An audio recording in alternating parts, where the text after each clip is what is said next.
big stop-start. We found bridging inquiries have gone up massively in Q1, and then sort of things have switched over to different types of funding like development finance in Q2. But every time we think we're getting going, there's something that's also putting it in a way, interest rates being a battle. But yeah, I think the processes are tricky to get anything through at the moment. But it's fun as always. Manoj? It's been a very active start to the year, and it's been active because we quote a lot. So we're a volumetric broker, so we believe in doing a number of deals. And we had a lot of clients, I personally had a lot of clients which I quoted, which we've all quoted, and they've all kind of said, go this year. But what I'm finding, it's more about advisory rather than broking. So you've got to really advise the client. A number of clients have said to me recently that you're the only broker that says if you don't need the money, don't take it right now. And I'm winning more business from clients just by saying that. And the reason is when you're putting together some of these large facilities, they're borrowing huge amounts of money with a market which isn't as predictable as we thought it would be back end of last year. So for us as FinSpace, we've actually grown via people and also business volumes. So for us to be very active, I think distribution is the key. In terms of products, yes, it's become a little bit more harder in terms of lenders are taking longer to make decisions, things have slowed down, we've still got lawyers working at home. So the sales cycle for us has increased and we're touching cases a lot more now, which is all part and parcel of the job. But all in all, it's been a very good start to the year. I agree. Yeah, I do agree. Obviously, looking at the figures you sent over, 1.4 billion from Bridge Line Directory is probably the biggest equal one.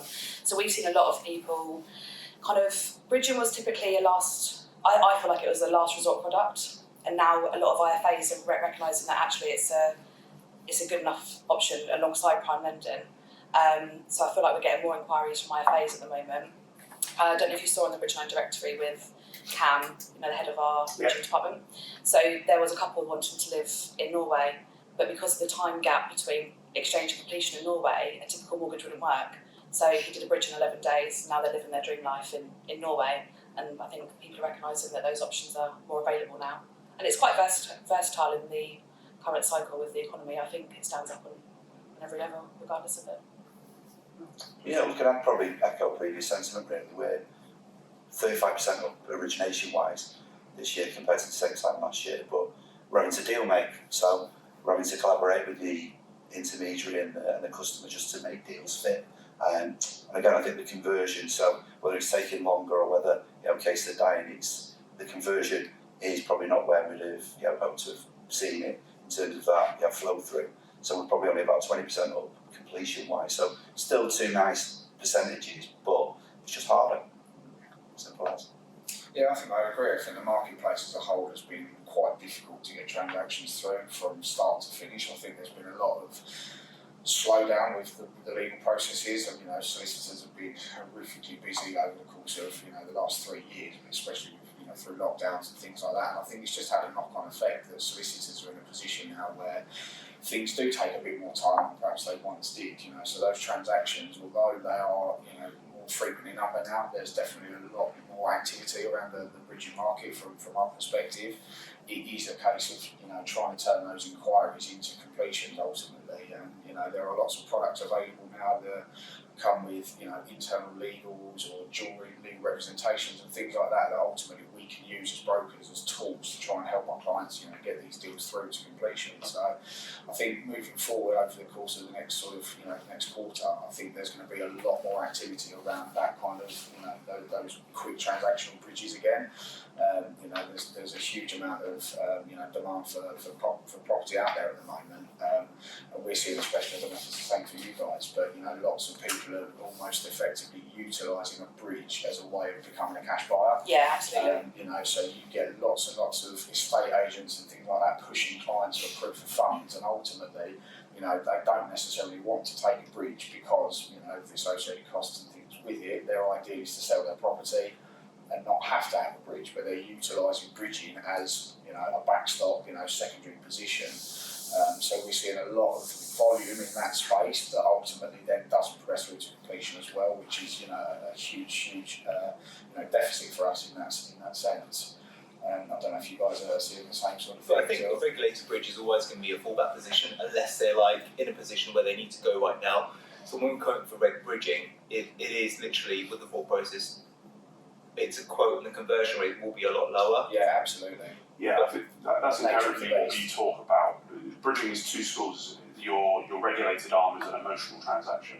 So you have to be emotionally tied to want to complete that transaction, which means then you will probably, it's harder push for you as brokers to try and get somebody to take that journey on because it is emotional, that it doesn't make them money necessarily.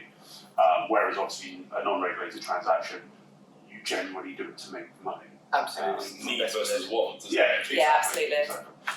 So just turning the question slightly around to you, Raf, on this side of things. Listening to the guys here, they're all talking about it being a bit more sticky and it's a little bit more problematic to get cases over the line for very different reasons. How are you seeing it through the underwriters in our business in terms of how we help in what we do to support and has it changed dramatically? So I don't think it's changed that dramatically, but I think just touching on what some of the guys are saying, I think in any economic sticky times like we're going through, what we've been going through for the last 8-9 months, I do think bridging finance always has a real special place to play in that kind of market when things are tricky.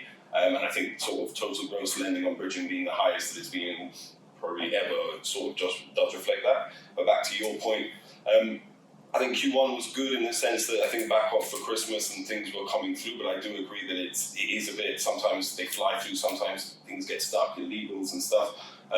So I think it's us as a lender, like you say, being a bit more hands-on, pushing it through, working with your brokers, relationships, getting that deal over the line, having to graft that a little bit more maybe to get that deal over the line. So I think when you look at the way how the mortgage market moved last year, there were a lot of people which had mortgage offers. They then expired, came to renew, affordability didn't work. Do we go into a bridge and sell, or do we not actually go ahead? So the market was, it was a weird market. And to say to someone, right, this is a rough and ready quote for a bridging loan, is a big commitment for someone to actually take on. And I think a lot of people, as Gareth touched on, it's a very emotional decision to take a bridge because people going through COVID and the stamp duty, the rise of the stamp duty holidays, the traditional house buying market or cycle that we go through every year has changed, and it was a constant push throughout the year. Whereas, people want to get ready to move for September because they want their kids to go to a certain school, or people are downsizing. There's a lot of people. The equity release market was affected due to COVID because advisors couldn't go in and see clients. So the whole market's actually shifted, and it's actually quite hard to see a pattern like we're used to seeing on a year-by-year or quarter-by-quarter basis. And I think touching upon what Steve said, a lot more lenders are accepting dual solicitors and they're having in-house legals as well. And I think that's a maturing industry that we're in right now because lenders have started to recognise what the problems are and what the pinch points are, and they're trying to actually solve. It's becoming a necessity, isn't it? Exactly. That ultimately lenders are in a position where they're saying, well, actually, what can we do to try and transact this business quicker, faster, smoother? And I think people are starting to get on board with that. I mean, I remember years back when dual representation was very early on. It was a dirty word. It was 100%. Whereas now it's become a big tool within the industry. For more basic deals, really. The moment it gets complex, you want to run miles away from dual rep. You took words right out of my mouth. I think that's a key element to this because in a very lending money is risky, and in a very benign interest rate environment, in a very upturned value environment where your credit risk is very different, dual rep, AVMs, all the bells and whistles that we've seen come into the marketplace over a period of time are all brilliant. The one thing I would air caution on that is quite like you just said there. We're now going through a cycle where affordability is changing, where cost of living is changing, the impact of value is changing, transactional volumes are down, people aren't buying as much property as possible.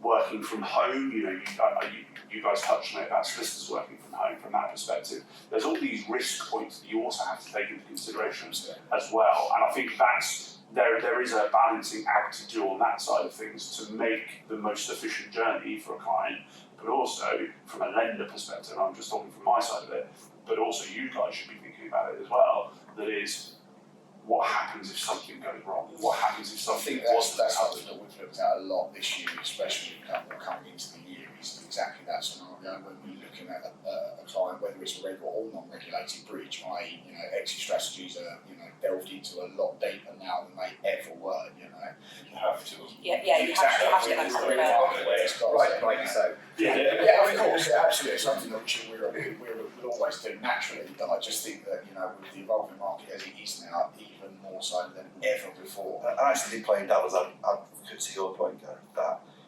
we've probably got some of the best customer profiles actually falling into bridging now than ever before.